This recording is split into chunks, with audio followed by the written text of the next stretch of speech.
अस्सलामुअलैकुम, welcome to my channel science emporium. आज की इस लेक्चर में हम आगे कंटिन्यू करेंगे कंजर्वेशन थ्योरम्स, जिनमें हम मैकेनिक्स ऑफ अ पार्टिकल कर चुके हैं और अब हम स्टार्ट करेंगे mechanics of system of particles, जिसमें अगेन हमारे पास 3 कंजर्वेशन थ्योरम्स हैं जिनको हमने कंप्लीट करना है।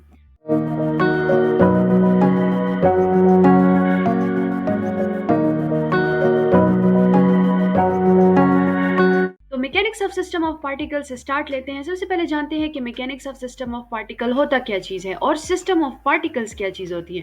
तो सपोज करें कि आपके पास एक बॉक्स है, ठीक है, इस तरह से आपके पास एक बॉक्स है और इसके अंदर आपके पास एक से ज़्यादा पार्टिकल्स जो है वो मौजूद है। तो this would be called as a system of particles, जिसमें हमारे पास एक पार्टिकल ना हो बल्कि एक से ज़्यादा पार्टिकल्स हो। अब जब हम सिस्टम ऑफ पार्टिकल्स की बात करते हैं तो यहाँ हम दो किस्म की फोर्सेस को अंडर कंसिडरेशन लेकर आते हैं। सबसे पहली जो हमारे पास फोर्स होती है that is the internal force. Internal forces हमारे पास वो फोर्सेस होती हैं जो कि एक पार्टिकल दूसरे पार्टिकल के ऊपर एक्सर्ट करता है इनसाइड द सिस्टम। नाउ इस बॉक्स के अंदर का जो हमारे पास सब कुछ इन्वायरमेंट वगैरह है दैट इज अवर सिस्टम। तो इस सिस्टम में हमारे पास देखिए मुख्तलिफ किस्म के पार्टिकल्स मौजूद हैं।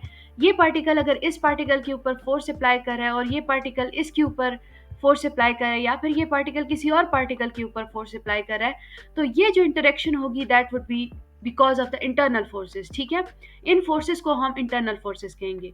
वेयर जो एक्सटर्नल फोर्सेस होती हैं वो आउटसाइड सोर्सेज की वजह से जब सिस्टम के ऊपर फोर्सेस अप्लाई होती हैं उन्हें हम कहते हैं। सपोज अगर हमारे पास इस तरह से कोई बाहर से हम कोई इन्फ्लुएंस लेकर आ रहे हैं, कोई फोर्स लेकर आ रहे हैं जो कि हमारे पास सिस्टम के ऊपर एक्ट कर रहा है, तो that would be our external forces. Now हमारे पास क्या चीज़ है, ये इक्वेशन है जिसमें हम लेते हैं कि जो हमारी इंटरनल फोर्सेस है plus our external forces, these are equal to the derivative of the momentum, that is D P by D T. ठीक है, पी डॉट जहाँ पे भी हम लिखेंगे समझ जाना है कि उसका मतलब है D P by D T. Alright, suppose हमने टू पार्टिकल सिस्टम लिया हुआ है जिसमें एक पार्टिकल हमारे पास आई है और दूसरे पार्टिकल को हमने जे का नाम दे दिया है। ठीक है, हम कहते हैं कि हम आई पार्टिकल के ऊपर फोकस करते हैं कि इसके ऊपर क्या इन्फ्लुएंसेस आ रही हैं, क्या फोर्सेस इंटरनल फोर्सेस है, क्या एक्सटर्नल फोर्सेस है। ठीक है, तो हम कहते हैं कि जो हमारे पास इंटरनल फोर्सेस होंगी पार्टिकल आई के ऊपर, उसको हम एफ जे आई से डिनोट करेंगे, जिसका मतलब ये है कि ये हमारे पास एक इंटरनल फोर्स है आइथ पार्टिकल ड्यू टू जेथ पार्टिकल। अब एक और चीज़ आपने माइंड में रखनी है कि हमारे पास जो एफ आई आई होगा यानी force of I on it self जो है वो हमारे पास जीरो होगा। ठीक है, एक पार्टिकल अपने ऊपर खुद फोर्स अप्लाई नहीं कर सकता। ठीक है, नाउ एफ आई जो होगा वो हमारे पास external force on I particle होगा और एफ आई जे जो है that would obey Newton's third law. यानी कि अगर हमारे पास आई पार्टिकल जो है वो जे के ऊपर फोर्स अप्लाई कर रहा है तो जे पार्टिकल जो है वो भी इन रिएक्शन आई पार्टिकल के ऊपर फोर्स अप्लाई करेगा। ठीक है, तो ये हमने बस इस इक्वेशन को ज़रा एक्सप्लेन कर दिया है कि हमारे पास यहाँ इस इक्वेशन में जो जे आई है that indicates this thing that it is actually the internal force on ith particle due to the jth particle, whereas fi is actually the external force acting on the ith particle.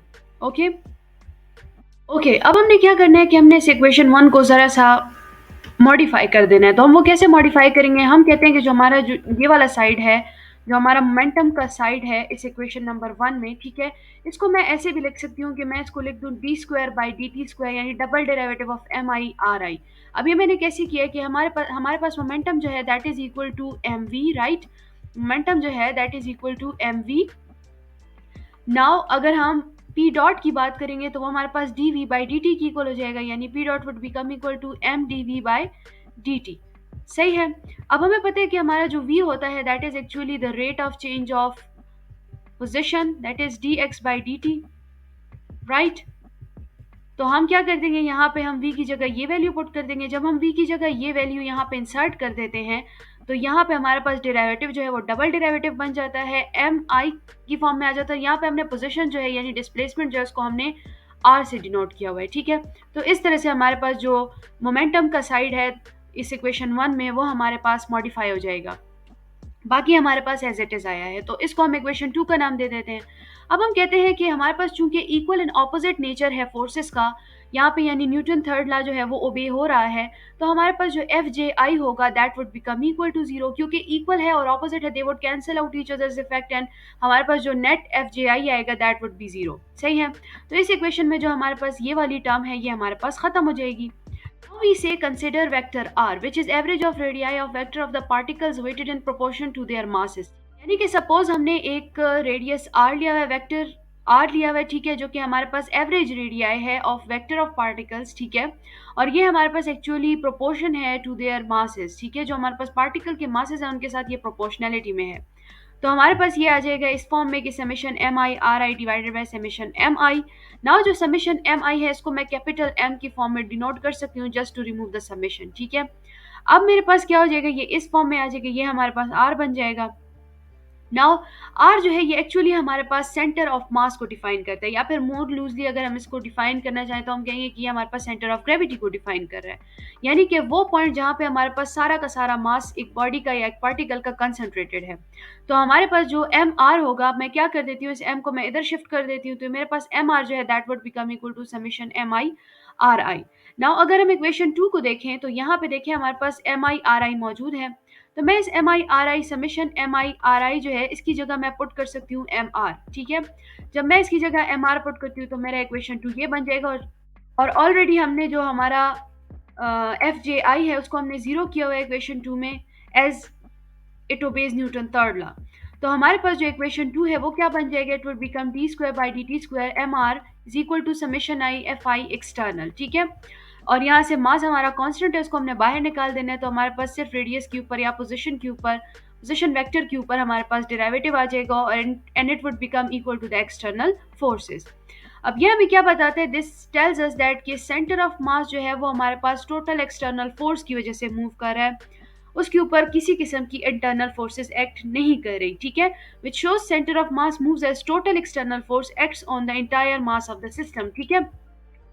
Center of mass is actually only dependent on the external forces, ठीक है। Internal forces obeying Newton's third law have no effect on the motion of the center of mass, ठीक है। जो internal forces हैं उनका Newton जो कि Newton law को ओबे कर रहे हैं वो हमारे पास कोई इफेक्ट नहीं शो कर रहे हैं on the motion of the centre of मास। फिर हम इसके बाद स्टडी करेंगे कंजर्वेशन थ्योरम्स को, जिनमें हमारे पास है 3 टाइप्स ऑफ कंजर्वेशन थ्योरम्स, जो कि लीनियर मोमेंटम, एंगुलर मोमेंटम के लिए एन फॉर एनर्जी। अब यहाँ पे जो हमने ये सारा बैकग्राउंड स्टडी किया है, दिस इज जस्ट कि हमारी आगे की डेरिवेशंस जो है वो हमारे पास इजी हो जाए for the mechanics of system of particles. तो now let's start working on the first conservation theorem for linear momentum of system of particles. Now what does it state is that if sum of external forces acting on the system of particle is zero, then the total linear momentum of the system is constant or conserved, ठीक है। हमारे पास अगर suppose एक system of particles है, ठीक है, जिसको हमने एन पार्टिकल सिस्टम का नाम दे दिया क्योंकि यहाँ पे हमारे पास लातादाद पार्टिकल्स मौजूद हैं इस सिस्टम में। तो हमारे पास क्या होगा कि इन पार्टिकल्स के ऊपर जो एक्सटर्नल फोर्सेज अप्लाई हो रही हैं, इस सिस्टम के ऊपर जो एक्सटर्नल फोर्सेज अप्लाई हो रही हैं, उनका जो सम होगा that should be equal to zero. अगर वो जीरो की इक्वल है तो हमारे पास जो लीनियर मोमेंटम होगा वो हमारे पास कांस्टेंट हो जाएगा या कंजर्व्ड हो जाएगा। अब मैथमेटिकली हम इसको प्रूव कैसे करेंगे, हम कहते हैं कि let us consider a system of n particles and take ith particle of the system. The total force acting on the ith particle is given as Fi is equal to Fi external plus Fij internal, ठीक है। जो Fij होगा ये हमेशा internal forces को denote करेगा, ठीक है, और जो एफ आई हम जहाँ पे लिखेंगे तो समझ जाएं कि that is the external force, ठीक है। अब यहाँ पे जो यहाँ हमने ये आई नॉट इक्वल टू जे लिखा हुआ है, दिस इंडिकेट्स दैट कि हमारे पास जो आयत पार्टिकल होगा वो अपने ऊपर खुद फोर्स अप्लाई नहीं कर सकता, ठीक है। नाउ हम कहते हैं कि equation of motion of ith particle is given by according to Newton second law. जो इसकी इक्वेशन ऑफ मोशन है that is given by Newton second law, that is F I is equal to D P I divided by D T और P dot, ठीक है। Now comparing both of these equations, no we will get this equation, जो कि हमारे पास अभी जो हमने previous introduction study किया था उसमें इक्वेशन 1 थी, ठीक है। तो हमारे पास F I external plus the internal force would become equal to the derivative of the momentum. Let this be equation number 3। अब हम क्या करेंगे, हम कहते हैं कि the equation of motion for the whole system can be obtained by multiplying equation 3 both side by this term, ठीक है। अगर हम इक्वेशन 3 की बोथ साइड्स को summation I is equal to 1 to n से मल्टीप्लाई कर दें तो हम होल सिस्टम के लिए जो है, यानी चूंकि होल सिस्टम में हमारे पास lots and lots of particles हैं, तो वो पार्टिकल्स को हम समेशन से ही डिनोट करेंगे, ठीक है। जहाँ पे हमारे पास एक से ज़्यादा चीज़ें आ जाती हैं तो हम उनको समेशन से डिनोट करते हैं। तो in order to get the equation of motion for the whole system, what we are going to do is that we will multiply this equation number 3 with this term, ठीक है। No हमें क्या मिल जाएगा, we will get summation I is equal to 1 to n fi external plus this term into this term is equal to this term into this term. Now let's call this equation 4. अब इस equation में अगर हम देखें तो हमारे पास जो ये वाली टर्म है that is the summation I is equal to one and summation J is equal to one. This is actually summation I J, ठीक है। ये हमारे पास ith पार्टिकल और jth पार्टिकल की समेशन को शो कर रहा है, उनके कंबाइंड इफेक्ट को शो कर रहा है। तो हम क्या करेंगे कि हम इसको सिंपली समेशन आई जे से डिनोट कर देंगे और हमारी इक्वेशन 4 जो है वो इस फॉर्म में आ जाएगी जिसे हम इक्वेशन 5 कह देंगे, ठीक है। नाउ न्यूटन थर्ड लॉ के अकॉर्डिंग हमारे पास हर एक एक्शन का एक इक्वल एंड ऑपोजिट रिएक्शन होता है। तो अगर हमारे पास एफ आई जे है that should be equal to negative F J I, ठीक है। तो इसका मतलब क्या हो गया कि हमारे पास जो एफ आई जे है plus F J I that would become equal to zero, ठीक है। तो हमारे पास जो इंटरनल फोर्सेज होंगी वो हमारे पास जो नेट इंटरनल फोर्सेज होंगी वो जीरो हो जाएंगी। देखिए यहाँ पे हमारे पास समेशन आई जे हमने लिखा हुआ है, तो यहाँ पे हमारे पास आयत पार्टिकल भी है और जेथ पार्टिकल भी है। ये जो F summation I J F I J है इसको मैं जो है इसकी इक्वल लिखती हूँ, ठीक है। तो अब जब ये टर्म मेरे पास जीरो की इक्वल है तो इट मीन्स दैट कि this term is also equal to zero. तो हमारी जो इक्वेशन 5 होगी वो इस तरह की मॉडिफाई होकर हमारे पास आ जाएगी, विच शोज दैट कि summation I is equal to 1 to n F I external is equal to derivative of summation I is equal to 1 to n momentum of the ith particle. तो हमारे पास अब ये अगर आप गौर से देखें तो ये हमारे पास एक्चुअली वही फॉर्म है जो कि हमने कंजर्वेशन थ्योरम किया था for linear momentum of mechanics of a particle के लिए। बस यहाँ पे एक एक्स्ट्रा टर्म आ गई है समेशन की फॉर्म में, और वहाँ पे हमारे पास सिर्फ फोर्सेस थी, हमने स्पेसिफाई नहीं की थी कि हमारे पास इंटरनल फोर्सेज है या एक्सटर्नल फोर्सेज है। यहाँ पे हमारे पास अब पार्टिकल्स के ऊपर जो फोर्सेज एक्ट कर रही हैं वो हमारे पास सिर्फ और सिर्फ एक्सटर्नल फोर्सेज हैं, ठीक है। So that's the difference between the conservation theorem for linear momentum of mechanics of a particle and the conservation theorem for linear momentum of the system of particles, ठीक है। तो अब हम कहते हैं कि जो हमारे पास summation I is equal to 1 to n वाली टर्म है इनटू पी आई, इसको हम p के इक्वल ले लेते हैं, यानी इसको हम total linear momentum of the whole system consider कर देते हैं। ये मेरे पास dp बाई dt आ जाएगा and this is our summation I is equal to 1 to n F I external जो है ये हमारे पास एज इट इज आ जाएगा। अब हम कहते हैं कि जो अगर हमारे पास ये एक्सटर्नल फोर्सेस का जो सम है that is equal to zero according to the statement, तो हमारे पास जो ये टोटल मोमेंटम है that should also be conserved और शुड आल्सो बी कांस्टेंट। तो हमारे पास प्रूव हो रही है conservation theorem for linear momentum of mechanics of system of particles, which says that if the summation of forces is equal to zero then the total momentum should be conserved of that system।